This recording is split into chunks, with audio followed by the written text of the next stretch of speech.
ఆదిలోనే హంసపాదు, వయారి హంస నడకదాన మనం చాలా వరకు చూస్తూ ఉంటాం. హంసల గురించి తెలియని వాడని కవి లేడు. ఎంత గొప్ప కవి అయినా, ఎంత ఆది పురుషులైనా, ఎవరైనా కూడా కంపల్సరిగా హంస అనే టాపిక్ కంపల్సరీ ఉండాలి. అలాగే నలదమయంతి, రీసెంట్గా శాకుంతల అనే ఒక సినిమా వచ్చింది కదా, నలదమయంతి వీళ్ళిద్దరి మధ్య ఒక మెసెంజర్లా కూడా హంస అనేది పనిచేసింది. కాబట్టి ఇద్దరు ప్రేమికుల మధ్య పావురాలు ఎలా మెసేజ్ని కన్వే చేసేవో అప్పుడు హంసలు కన్వే చేసాయి ఈ నలదమయంతి స్టోరీలో. సో ఇలాగా ఈ హంస గురించి మనం తెలుసుకుందాం. హంసకున్న ఇంపార్టెన్స్ ఏంటి, what is the importance of హంస అని అంటే స్వాన్. వాస్తులో వాటిని మనం ఎంతవరకు ఉపయోగించుకోవచ్చు అనే దాని గురించి ఫస్ట్ మనం చూసుకుంటే, దే ఆర్ లవ్ బర్డ్స్. హంసలేంటి? ప్రేమ పక్షులు. They are lucky birds. హంసలేంటి? అవి అదృష్ట పక్షులు. కాబట్టి ఇక్కడ ప్రేమ పక్షులు, తర్వాత lucky birds, and they are beauty birds, అందమైన పక్షులు. కాబట్టి హంసలు అనేది గ్రేస్ఫుల్, అందము, రూపలావణ్యము. నెక్స్ట్ వచ్చేసి వైట్, స్పిరిచువాలిటీ. వైట్ అని అంటే తెల్లగా ఉండేదని అంటే హంసలాగా తెల్లగా ఉంది అని కంపేర్ చేసేవారు. అంత వైట్గా ఉంటుంది హంస. కోర్స్ నల్లటి హంసలు కూడా ఉంటాయి, బ్రౌన్ కలర్, కాఫీ కలర్ హంసలు కూడా ఉంటాయి. కానీ మెజారిటీ ఆఫ్ ద హంసలు, స్వాన్స్ ఎక్కువగా వైట్గా ఉంటాయి. ఇక్కడ ఇంకొక ఇంపార్టెంట్ ప్రత్యేకత హంసది ఏంటంటే, హంస ఎంతటి బురద నీటిలో ఉన్నా, ఎంతటి డర్టీ వాటర్లో ఉన్నా ఆ డర్ట్ను ఈకలకు అంటించుకోదు, తెల్లగా ఉంటుంది. దీన్ని బట్టి ఏమర్థమవుతుంది అని అంటే, మనము సమాజంలో మన చుట్టూతా ఎంతమంది చెడు మనుషులు, చెడు ప్రభావిత వాళ్ళు ఉన్నా కూడా మనము వాళ్ళ చెడును తీసుకోకూడదు.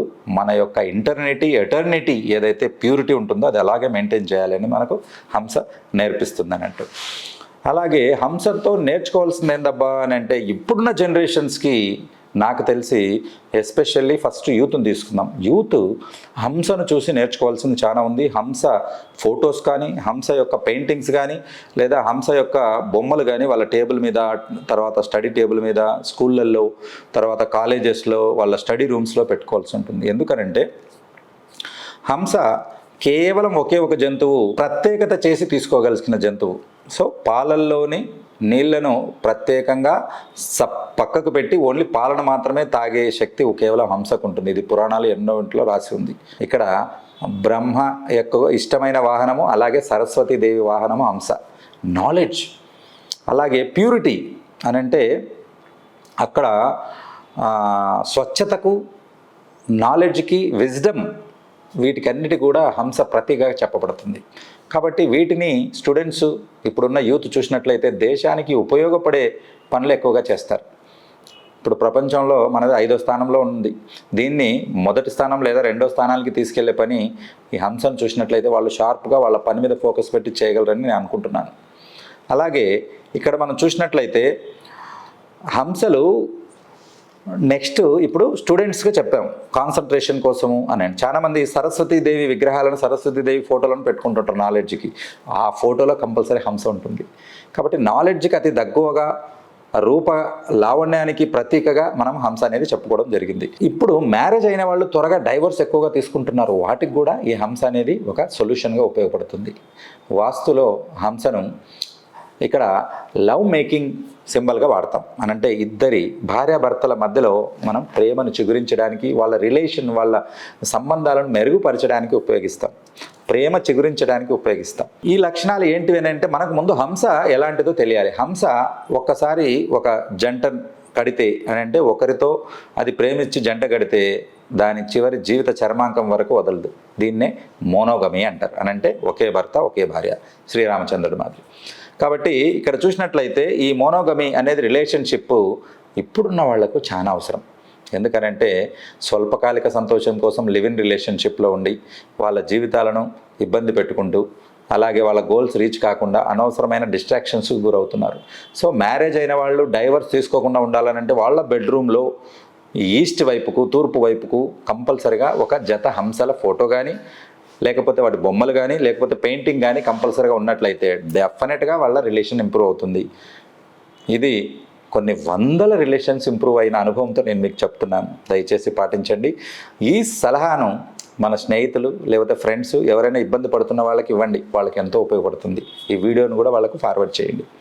అలాగే నెక్స్ట్ మనం చూసుకున్నట్లయితే హంస యొక్క క్యారెక్టర్స్ బేసిక్గా తీసుకుంటే హంస లార్జెస్ట్ బర్డ్గా ఉంటుంది. వీటికంటే పెద్ద బర్డ్స్ ఉన్నాయా? ఉన్నాయి, ఆస్ట్రిచ్, కానీ అవి ఎగరలేవు. కానీ ఎగరగలిగే పక్షుల్లో మనం తీసుకుంటే హంస అనేది అతిపెద్ద పక్షి. 15 కేజీల వరకు ఉంటుంది. రెక్కలు విప్పుకుంటే 10 అడుగుల వరకు వస్తాయి రెక్కలు, అంత పెద్ద రెక్కలు ఉంటాయి. పాదాలు కింద వెబ్ అంటాం కదా, నీళ్ళలో ఈదడానికి పనికొస్తాయి. బాతులకు చూస్తుంటారు మీరు, వేళ్ల మధ్యలో స్కిన్ ఉంటుంది వెబ్ అని, అది చాలా పెద్దగా ఉంటాయి కాళ్ళు. కాబట్టి ఫాస్ట్గా ఈదగలుగుతుంది, నీటిలో ఫాస్ట్గా ఈదగలుగుతుంది, భూమి మీద పరిగెత్తగలుగుతుంది, అలాగే గాలిలో ఫాస్ట్గా పరిగెత్తగలుగుతుంది, వేరే వాటికంటే ఫాస్టెస్ట్గా వెళ్ళగలుగుతుంది. అంత బరువైనది ఉన్నా కూడా పరిగెత్తగలుగుతుంది. అలాగే ఇవి ఎప్పుడు గుంపుగా ఉంటాయి, వి షేప్లో పరిగెడతాయి. కాబట్టి వీటికి ఉన్న తెలివికి కూడా మనం చాలా ఆశ్చర్యపోవాల్సి ఉంటుంది.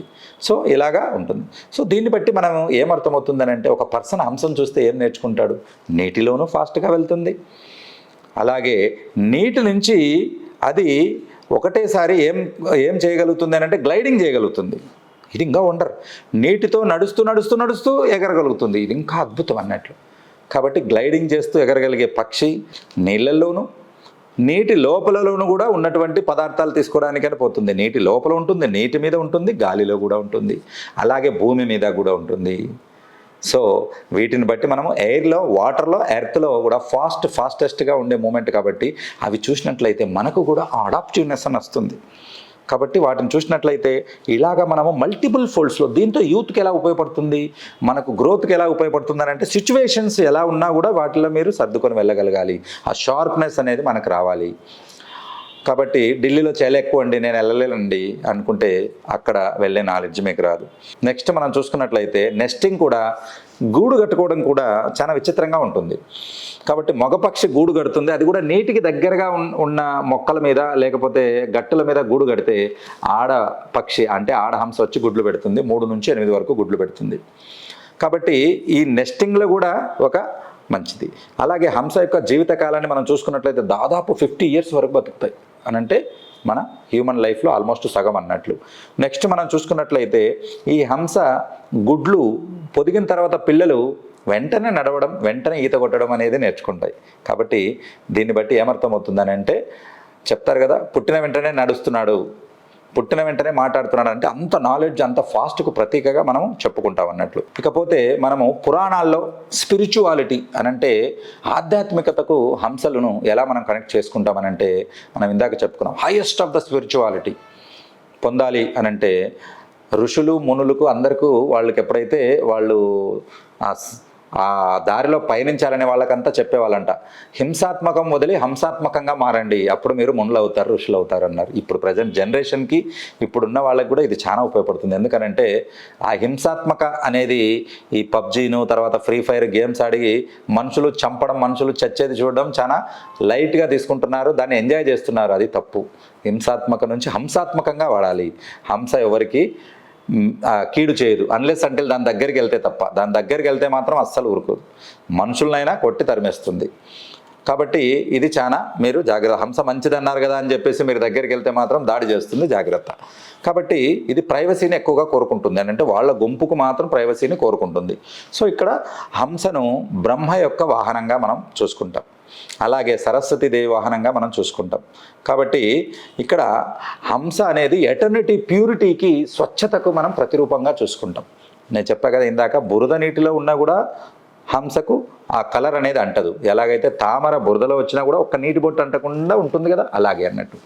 నెక్స్ట్ వచ్చేసి మనసును హంసతో పోలుస్తారు. హంస లాంటి మనసు అని చెప్పేసి ఆడవాళ్ళ నడకను, మంచి నడకను హంస నడక అని చెప్పి పోలుస్తారు. చూడండి ఎన్ని రకాలుగా ఉందో. కవులు హంసపాదము అంటారు అని అంటే, ఇప్పుడంటే మనం కంప్యూటర్లో ఎడిట్ చేసి మళ్ళీ ఏదైనా తప్పు పోతే మారుస్తున్నాం. ఒకప్పుడు ఎడిట్ చేసే ఛాయిస్ ఉండేది కాదు. కాబట్టి వాళ్ళు ఇన్వర్టెడ్ వీలో ఒక మార్క్ పెట్టేవాళ్ళు. అంటే దాని అర్థం ఏంటి, ఇక్కడ ఒక పొరపాటు జరిగింది, ఒక దోషం ఉంది, ఆ ఎక్స్ప్లెనేషన్ పక్కన ఉంది, సవరణ అని అంటే ఆడ కరెక్షన్స్ కోసము పెట్టేవాళ్ళు. దాన్ని ఏమనేవాళ్ళు, హంస గుర్తు లేదా హంసపాదం అనేవాళ్ళు. అక్కడే ఆదిలోనే హంసపాదు అనే సామెత వచ్చింది. అంటే ఏంటి, స్టార్టింగ్లోనే కరెక్షన్ పడింది అనుకోండి, ఇంకా అది అయినట్టే కథ, లేదా ఆ కవిత్వం రాసినట్లే అని అంటే ఆదిలోనే హంసపాదం అంటే అబ్స్టకిల్స్. ఎవరైనా మీరు పని మొదలు పెట్టంగానే ఎవరైనా హాచని తుమ్మారనుకోండి, మీరు అంటారు అయ్యో ఆదిలోనే హంసపాద మాదిరి తుమ్మేసేయడం, ఇంకా ఏం పని పూర్తవుతుంది అలాగన్నట్టు. సో కవులకు దగ్గరగా ఉంటుంది. నెక్స్ట్ వచ్చేసి సింబల్ ఆఫ్ పర్ఫెక్షన్కు మనం చెప్పుకోవచ్చు. పర్ఫెక్షనిస్ట్ అన్నట్టు ఇందాక చెప్పుకున్నాం కదా, ఒకటే జంటతో జీవితాంతం ఉంటుంది, రైట్, ఇదొకటి. ఆ తర్వాత పాలను నీటిని వేరు చేస్తూ చూస్తుంది, అంటే పర్ఫెక్షన్ ఉంటుంది. కాబట్టి మన యూత్కి పర్ఫెక్షన్ అవసరం. దేశానికి యువత వెన్నెముక అన్నట్టు. ఆ వెన్నెముక లాంటి యూత్ పర్ఫెక్షన్ నేర్చుకున్నారనుకోండి, చాలా ఫాస్ట్గా ఇండియా ముందుకెళ్తుంది. నెక్స్ట్ మనం చూసుకున్నట్లయితే నాలెడ్జ్, ప్యూరిటీ, విజ్డమ్, ఇది చాలా కావాలి. ఈరోజు ఒక సైంటిస్ట్ పేపర్లో చూశాను, ఆయన ఏమన్నాడనంటే R&D, రీసెర్చ్ అండ్ డెవలప్మెంట్లో అవకాశాలు కొత్తవి కల్పించడంలో, తర్వాత స్టార్టప్స్కు ఎక్కువ ఫండ్స్ కేటాయిస్తే బయటికి వెళ్ళిన అమెరికాకు, యూకేకి వెళ్ళిన యూత్ కూడా మళ్ళీ తిరిగి ఇండియాకి వస్తారు అని అన్నాడు. కాబట్టి రీసెర్చ్ అనేది ఎక్కువగా ఉండాలి, అంటే నాలెడ్జ్ పెంచుకోవాలి. ఆ నాలెడ్జ్కి ప్రతీకగా మనం అంశం చెప్పుకోవచ్చు. కాబట్టి ప్యూరిటీ అండ్ విజ్డమ్ అండ్ ఇది అన్నట్టు. తర్వాత ట్రూత్, సత్యానికి నిదర్శనంగా మనం చెప్పుకోవచ్చు. అలాగే ఎవరైనా ఆధ్యాత్మికత వైపు నడవాలనుకున్న వాళ్ళందరూ, మీరు చూసారు ఎవరైనా ఆధ్యాత్మికత వాళ్ళు రంగురంగుల డ్రెస్ వేసుకుంటారు, అందరూ తెల్లటి డ్రెస్ వేసుకుంటారు. యోగా చేసేవాళ్ళు తెల్లటి డ్రెస్ వేసుకుంటారు. ఎవరైనా బాబాలు వాళ్ళు చూసుకోండి, యోగా చేసేవాళ్ళు, మెడిటేషన్ చేసేవాళ్ళు వైట్ టు వైట్ వేసుకుంటారు. ఎందుకు దాని అర్థం అని అంటే, తెలుపు స్వచ్ఛతకు ప్లస్ ఆధ్యాత్మికతకు మార్గం. మీకు తెలుసా, VIBGYOR, violet, IndiGo, blue, green, yellow, orange, red, ఈ 7 కలర్స్ ఏవైతే ఉన్నాయో అవన్నీ వైట్లో మిళితమై ఉంటాయి. బ్లాక్ అన్నిటినీ తీసేసుకుంటుంది, నెగిటివిటీ అన్నట్టు. వైట్ అన్నిటిని రిఫ్లెక్ట్ చేసుకుంటుంది అని అంటే, ఈ దేన్ని కూడా ఇవ్వడమే తప్ప తీసుకోవడం తెలియదు. అందుకే వైట్ను మనం ఉన్నత కలర్గా, టాప్ కలర్గా ఉన్నాం. అందుకే పెద్ద పెద్ద పొలిటీషియన్ అందరూ నేను స్వచ్ఛత కలిగి ఉన్నానని చెప్పడానికి వైట్ కలర్ డ్రెస్ను సూచిస్తారు. ఈవెన్ పొలిటీషియన్స్ కూడా ఎక్కువగా వైట్ ఖద్దర్ని ఎక్కువగా వాడుతూ ఉంటారు.